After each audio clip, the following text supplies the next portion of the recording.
Une catastrophe géante est tombée sur le régime iranien après que des forces alliées à Téhéran ont abattu un drone américain au Yémen, transformant une provocation militaire en un test direct contre Trump. Dans la matinée de ce lundi 18 mai 2026, l'Iran semble avoir oublié la riposte brutale que les forces des États-Unis avaient menée après qu'un événement similaire se soit produit. Cette provocation iranienne s'amplifie, car des drones ont aussi croisé la route de l'Arabie saoudite et des Émirats arabes unis. Ce qui semblait n'être qu'une action de milice est devenu un message dangereux pour la Maison-Blanche, car le drone américain n'était pas là par hasard. Il faisait partie de la surveillance militaire des États-Unis dans une région contrôlée par des groupes armés, financés et entraînés par l'Axe iranien. Maintenant, Donald Trump a entre les mains un argument de poids pour renforcer la riposte contre les alliés de Téhéran et placer le régime dans une position qu'aucun ennemi des États-Unis ne voudrait assumer. Je vais tout te raconter dans un instant, mais d'abord abonne-toi à la chaîne pour rester informé avec des infos en temps réel et la meilleure qualité journalistique. Selon le standard de crédibilité, Milson Alves, le drone américain se trouvait dans une région utilisée par les Holtz comme zone de pression militaire contre les États-Unis, Israël et les alliés du Golfe. L'information diffusée par des médias internationaux est que l'appareil aurait été abattu au-dessus de Marib, à l'est du Yémen, avec des images de débris circulant après l'impact. L'agence chinoise a rapporté que la nouvelle provenait des médias iraniens et a souligné qu'au moment de la publication, il n'y avait pas de confirmation officielle des États-Unis concernant la perte de l'appareil. L'agence Nadolu a également rapporté que des médias locaux ont signalé la chute d'un MQ-9 Reaper américain dans la même province. Le groupe qui revendique du pouvoir au Yémen fait partie du réseau armé que Téhéran utilise pour faire pression sur la région sans assumer tous les coups en première ligne. Les Holtz attaquaient déjà des navires, menaçaient les routes maritimes et tentaient de montrer qu'ils ont encore la capacité de frapper des équipements américains. La chute d'un drone américain n'est pas seulement une perte matérielle. C'est une provocation délibérée contre Washington alors que Trump presse l'Iran et indique que la patience s'épuise. Le problème pour le régime iranien, c'est que cette provocation survient alors que toute la région est déjà sous tension. Reuters a rapporté que l'Arabie saoudite a intercepté 3 drones qui sont entrés sur son territoire par l'espace aérien irakien. Le ministère saoudien de la Défense a déclaré qu'il prendrait les mesures opérationnelles nécessaires pour protéger sa souveraineté et sa sécurité. Ce détail est important car il montre que les attaques ne sont pas concentrées en un seul point. Ils apparaissent au Yémen, dans le Golfe et sur la route entre l'Irak et l'Arabie saoudite, toujours près des zones liées aux intérêts américains. Les Émirats arabes unis se sont également retrouvés au cœur de l'alerte. Reuters a rapporté qu'une attaque de drone a provoqué un incendie à la centrale nucléaire de Barakar, sans blessés et sans dommages radiologiques, selon les informations publiées. Quelqu'un a décidé de tester les limites dans une installation sensible d'une nation alliée des États-Unis.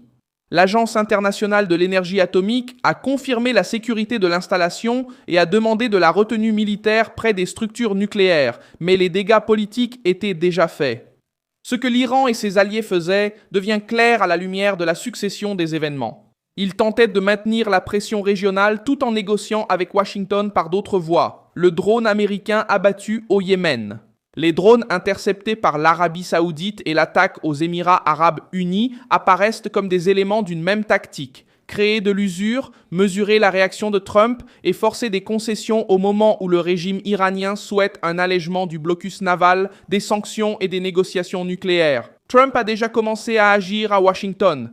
Reuters a rapporté que le Pakistan a remis aux États-Unis une proposition iranienne révisée pour tenter de mettre fin à la guerre, tandis que les négociations restent bloquées sur des points essentiels.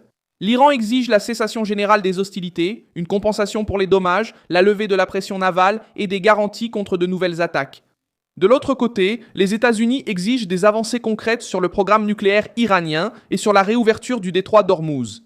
Si l'Axe iranien abat un drone américain tout en appelant à la négociation, alors le régime veut parler de paix d'une main et tester la force militaire de l'autre. C'est cette contradiction qui irrite Trump, et cela renforce le camp qui prône une réponse plus ferme. La presse internationale elle-même a rapporté que Trump a averti que le temps presse pour que l'Iran parvienne à un accord. La pression en mer a déjà donné des résultats. Le Wall Street Journal a rapporté, sur la base d'un communiqué du CENTCOM, que les forces américaines avaient détourné 70 navires commerciaux au cours du premier mois du blocus et en ont neutralisé 4 pour garantir le respect des ordres. Critical Threats a noté que le nombre communiqué par le CENTCOM était déjà passé à 80 navires redirigés et 4 neutralisés depuis le début du blocus des ports iraniens le 13 avril. Ce blocus explique pourquoi l'Iran tente de semer la tension à travers ses alliés et milices. Téhéran subit une pression directe sur ses routes de financement, de pétrole et d'approvisionnement, tandis que Trump tente de forcer le régime à choisir entre un accord sérieux ou un isolement croissant. La réponse de l'axe iranien se manifeste sur le terrain asymétrique. Drones, groupes alliés, menaces sur des routes sensibles et attaques qui ne portent pas complètement la signature du gouvernement iranien. Au Yémen, les Houthis agissent comme le bras de cette stratégie. Lorsque le MQ-9 Reaper s'écrase au-dessus de Marib, le message ne reste pas confiné au désert yéménite. Le drone est utilisé par les États-Unis pour surveiller et recueillir des informations dans les zones à risque. Les Houthis essaient de montrer qu'ils peuvent percer la présence américaine et alimenter la propagande de l'axe iranien. Mais cette propagande peut coûter cher. Trump a une voix politique claire après cet épisode.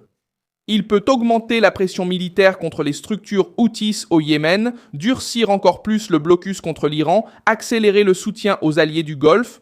L'Arabie Saoudite se retrouve également plus exposée. Les drones qui sont entrés par l'espace aérien irakien révèlent une faille gênante dans le dispositif régional. Même interceptés, ils obligent Riyad à augmenter son niveau de préparation, à renforcer la défense aérienne et à envisager une riposte au moment jugé opportun. Pour Trump, cela présente un intérêt car cela rapproche les alliés du Golfe de la ligne américaine. Plus l'axe iranien va trop loin, plus il devient facile pour Washington d'organiser un front régional contre Téhéran. Les Émirats arabes unis s'inscrivent dans cette même logique. Qu'un drone frappe une installation nucléaire, même sans causer de dommages radiologiques, c'est le genre d'option qui change le climat sécuritaire. Une catastrophe n'est pas requise pour une décision politique, il suffit de prouver que la cible était trop sensible. Pour le gouvernement américain, ce type d'attaque aide à défendre la thèse selon laquelle l'Iran et ses alliés ne peuvent pas bénéficier d'un allègement tant qu'ils continuent à tester les limites dans des points stratégiques. Le Pakistan tente de trouver une issue diplomatique, mais le temps joue contre cette négociation. La proposition iranienne retirée, la version révisée, est arrivée aux Américains tandis que la situation évoluait différemment sur le terrain. La diplomatie peut certes continuer, mais elle doit maintenant rivaliser avec la pression militaire et l'exigence du public pour une réponse.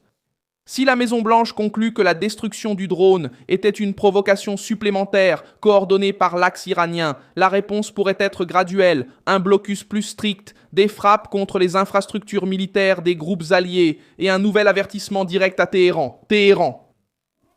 Trump va-t-il encore permettre à Téhéran de négocier à la table des négociations pendant que ses alliés testent les États-Unis dans le ciel, en mer et aux frontières du Golfe ? Je suis Milson Alves, internationaliste, et mon objectif est de vous tenir bien informé avec la vérité chaque jour. Les liens des actualités se trouvent dans la description de la vidéo. Likez la vidéo, abonnez-vous et consultez les commentaires à la fin pour être encore plus impliqué dans la communauté Milson Alves.